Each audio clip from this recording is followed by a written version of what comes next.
podcast live. My name is Mitesh Kapadia, and we have Shakti Sharma here. And over the last few episodes, we've been talking about this idea of transformation. And we started out in a general sense of, hey, what is transformation? How do we know how it can impact us and how it can benefit us? And then we looked at thoughts and how transformation really needs a shift in your thoughts. And there's one thing that we have yet to talk about,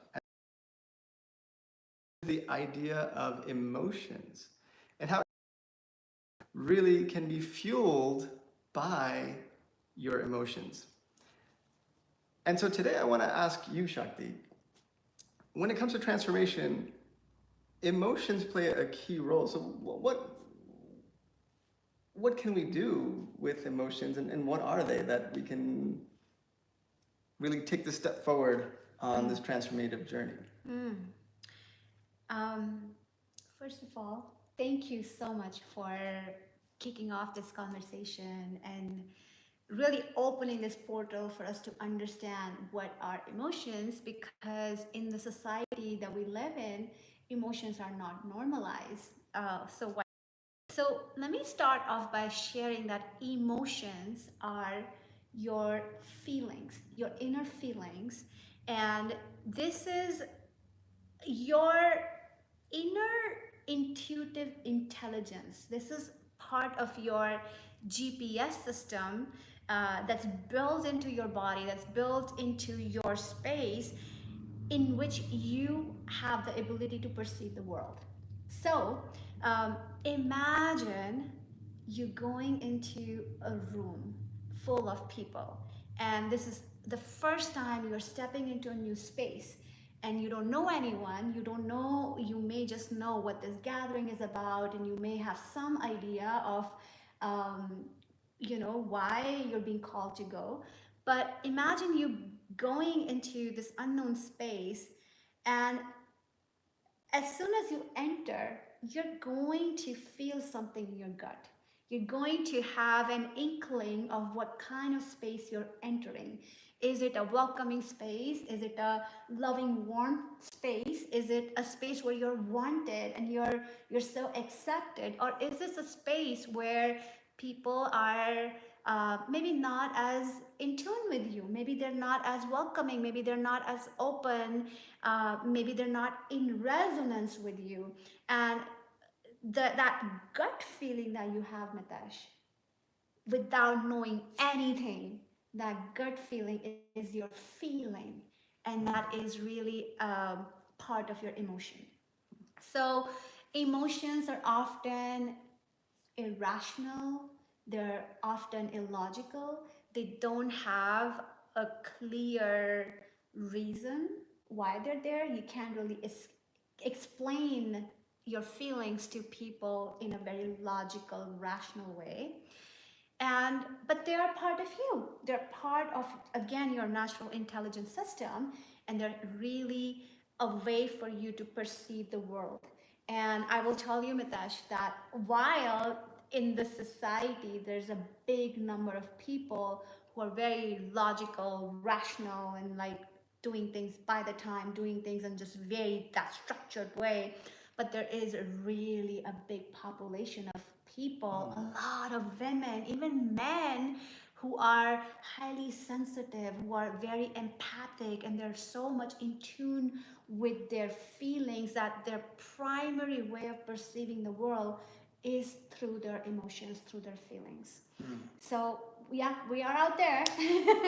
Yeah, and I want to just highlight that how much of a gift this is, because I know a lot of the world sees emotions as like unnecessary, or needs to be shut down, or it can be too much or too little or whatever it is. But it's really a gift, because like you said, when there is that unknown space, the first signal that your body gives you is through your emotions, through those feelings. And that's a great place to start from, and to honor that, to really recognize that, and to work with that. And so, to take this a step further, why do we need to be aware of our emotions, in the sense that, once they're there, what what can we do with them? Like what can how do we how do we work that in through that transformational process? Yeah, and I wanna go into that in just one moment. I wanna stick with what you said. People are afraid of their emotions, and I just wanna kind of uh, set that reality too, because the world we live in, because emotions are so unpredictable, they just show up, and they're often cannot be understood by a rational mind. We live in a society that is very fearful of feelings, of emotions, and it's a very unbalanced society that we have formed. And even people, I think for it goes for every human being, if this is a scale of how much you are in tune with your emotions, you are maybe completely in tune or not in tune at all. There is, everybody can fall, in on this scale in different places. So there's that very real fear of emotions out there, which makes it hard to access emotions and feelings at all times. And I have seen a lot of people out there that feel that this their ability to feel is completely dormant, or their ability to feel is so open and active that it creates this overwhelm of feelings, constant overwhelm of feelings that they don't know how to work through. So all of this is sacred, and it just needs that balance, coming to that space of balance where you can feel all of this, all of your feelings at the same time. um, there's a place to come in balance with it. Do I like what I feel? If I don't like, what do I do about it? How do I map these feelings to the thoughts and the beliefs underneath it? How do I kind of open up these layers, take this like that first feedback and open up these layers and create my own inner surgery around it, and find the way to align with it so that I feel more in balance with my feelings. And it brings me this thought of like, oftentimes we are fearful or scared or just feel powerless when we don't understand something. Exactly.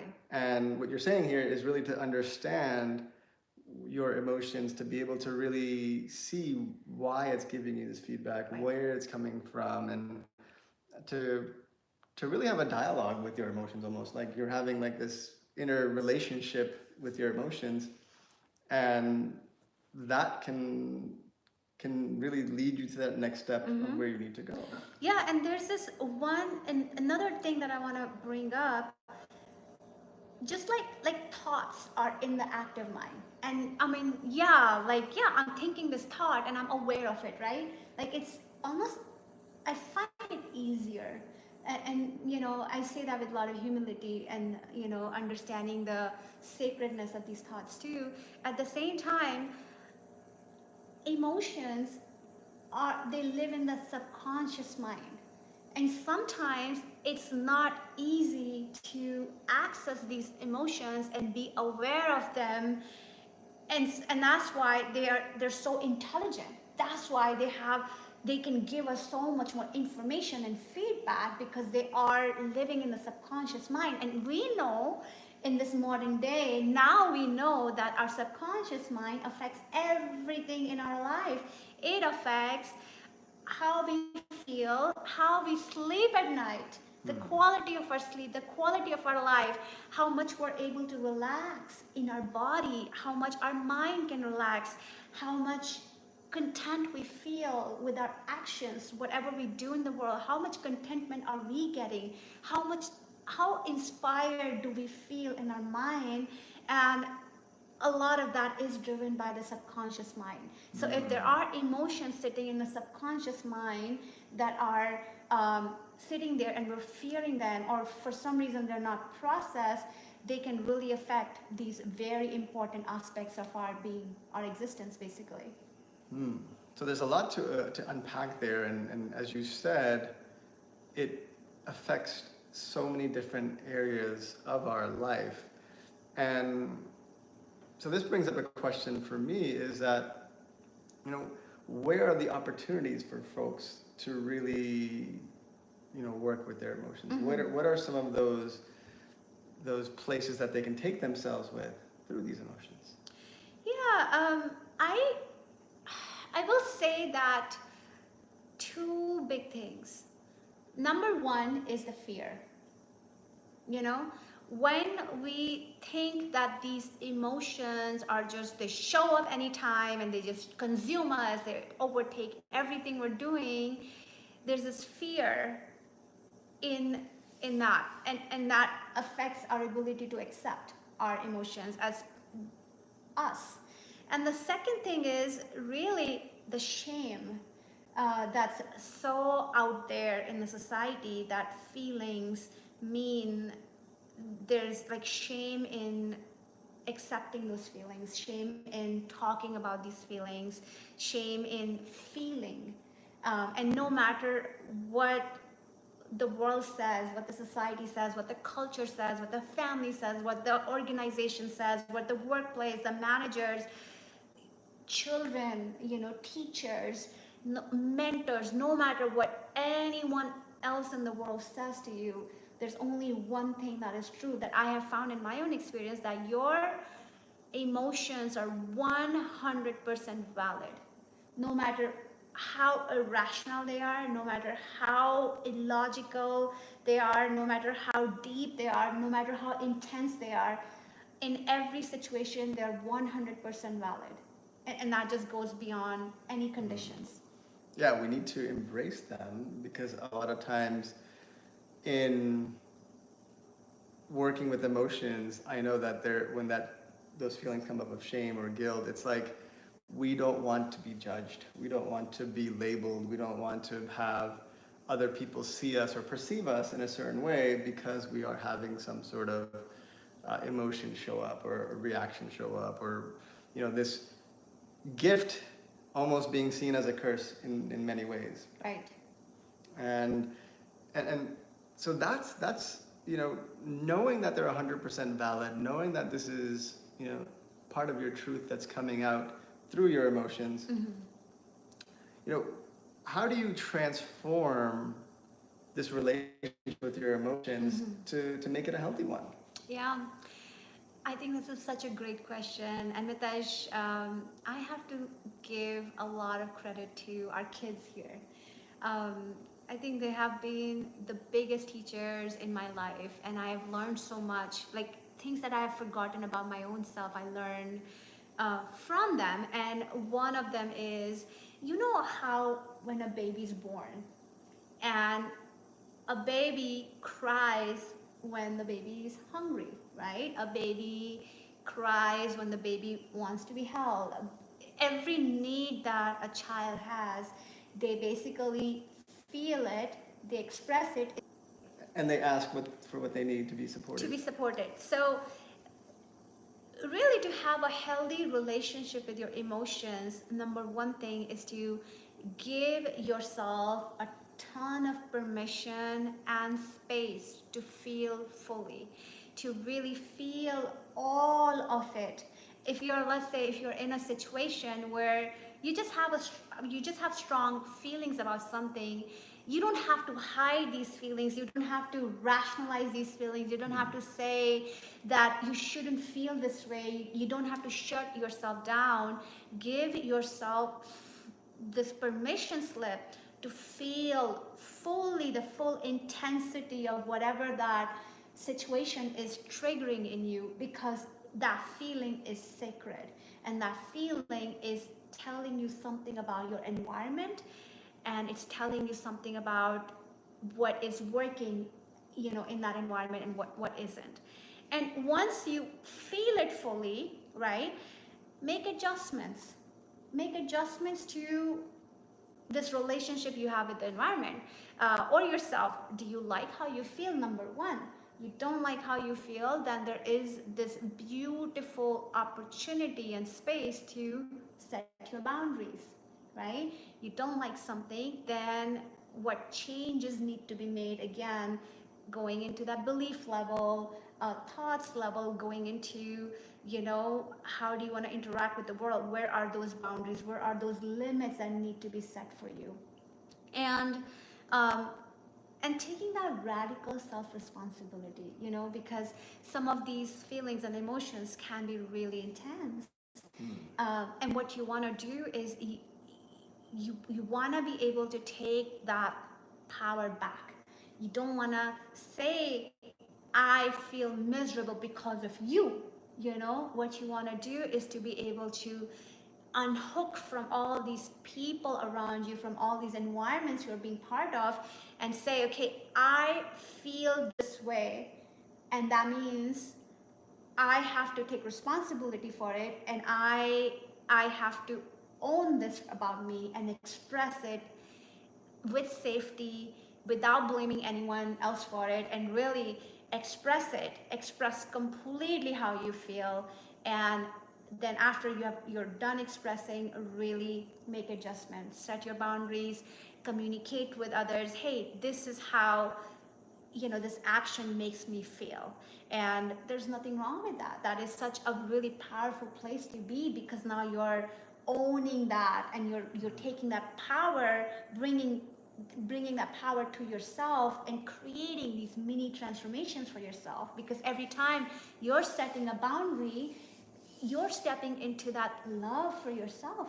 You're choosing yourself over any other demand from the external world. You're claiming yourself as a priority. And how often do we do that? Not enough. In this world, we're just constantly in this autopilot mode of just fulfilling these demands of the world, these responsibilities, these expectations. We don't claim ourselves as our priority, and your feelings can really help you in that process. So that's a huge step in that transformation process on its own, just for the fact that you take 100% responsibility. And this transformative process with the emotions, it's like you can sink yourself if you're not taking ownership of it. But if you do take ownership of it, there's such a like an expansion that happens, and that's the transformation that I'm seeing through these emotions. Is that you have this gift, you have this message, almost like this connection with your own source that is communicated through you through these emotions, and it's there to help you, it's there to serve you, it's there to really bring to your awareness something that you couldn't have otherwise. Yes. And by owning them, by taking 100%, it almost seems like, why would you not do that, right? Like, why, rather than shutting them away, that this is something that I can become the person that I would like to step into, just by having this, almost like this input come in, and me being able to then decide and choose, hey, this is what I'm going to do with this is where I'm going to take myself because of that. Yeah, and that's a big paradigm shift we're leading at Spiritual Alignment, to be able to normalize these emotions. Because honestly, the whole world is afraid of people who are feelers. They're afraid of the emotions, their own emotions, and we're all just trapped into these emotions, not knowing what to do about them, how to deal with them, how to express them. That's a whole paradigm shift we're leading here, in telling the world, you are safe. You are safe in, loving yourself, in accepting yourself, all parts of you, in the full totality, even in that anger, even in that rage, even in that, even in that grief, even in whatever discontentment you're feeling. You're safe in feeling it, to meet it, in safety, to meet it in a space, these parts of you, having that conversation and making adjustments accordingly. You mentioned this idea of safe space, and along my journey, I know that, I'm sure many can relate to this, is that there's been a suppression of emotions. Right. And so how do you recommend to folks like me where if I'm suppressing my emotions, like there's not even that step to get into safety because I'm like not feeling safe from the get-go and wanting to just like push it away. And so how do we get to that place of safety? I know you said that, we are 100% safe, but where's that journey? Because I think that's going to be a transformative piece for a lot of folks to be able to step from like avoidance and suppression and getting into safety. Yeah.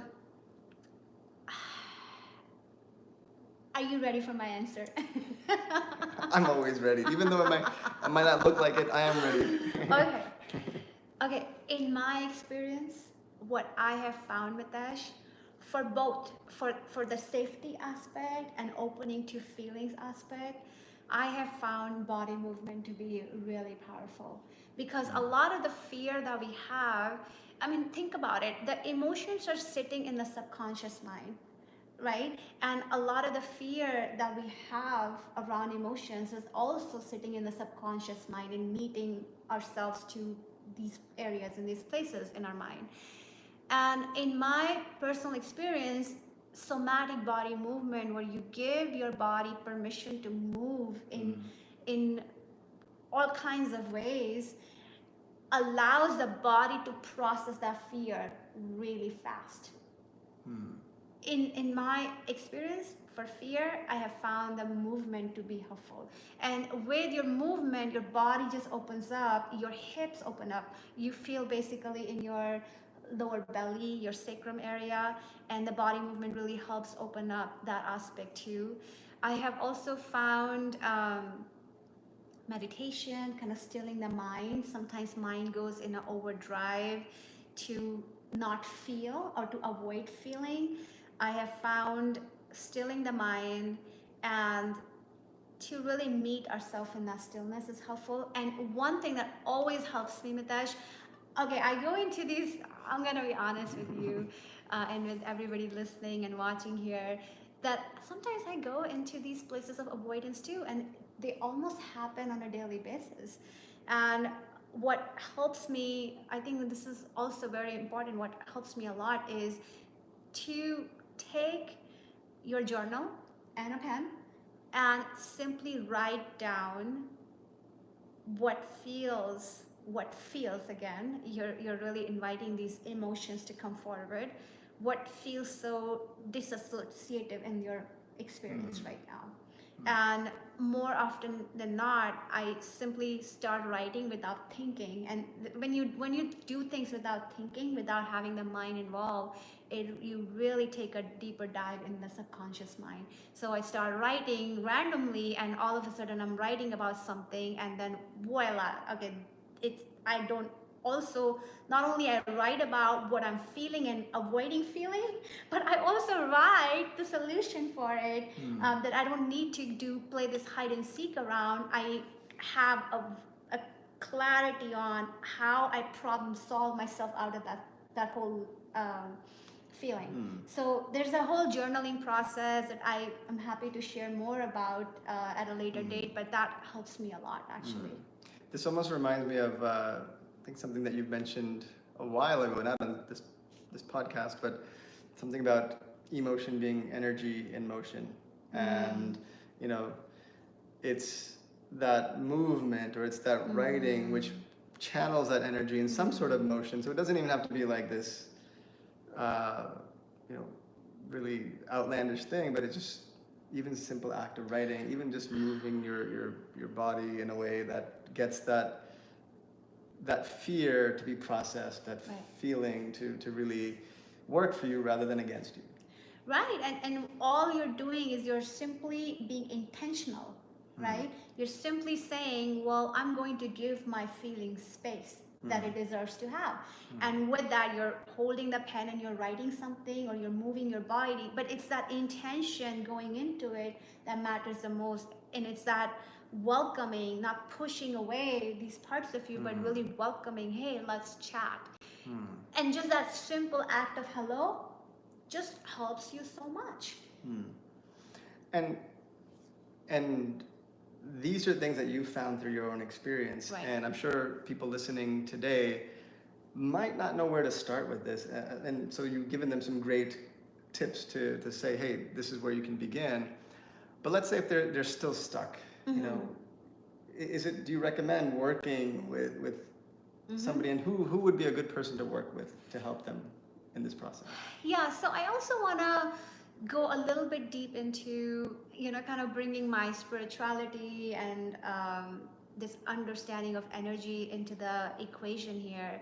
I want to say that a lot of times, many times, because emotions and feelings sit in our subconscious mind, it is possible that we access things that we don't remember in our active mind.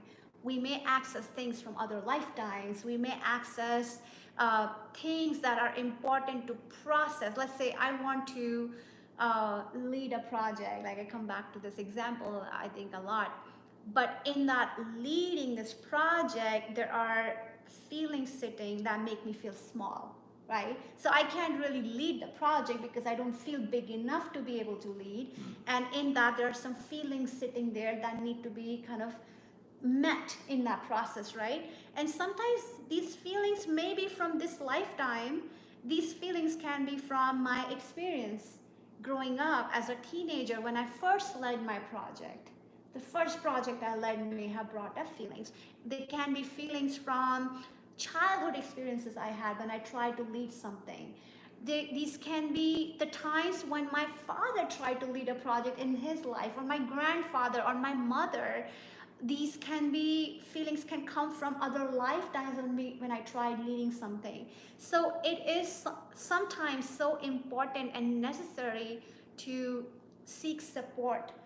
Find a facilitator, a space holder, a person who can really sit there and help you with neutrality, help you process these feelings. Sometimes you need a safe space, someone who can understand and give you that support, to give yourself that permission slip. Yes, I can have my feeling. I don't have to stay stuck in a feeling, in a emotion. I don't have to grief sitting in my subconscious clarity. Neutrality, working with somebody who has that level of neutrality to help you objectively see your emotions, rather than, because I mean, obviously when you have emotions, you're feeling it, and there's some I guess influence that you're feeling, but to be able to step back and just saying, okay, where is this leading me? What's going on here?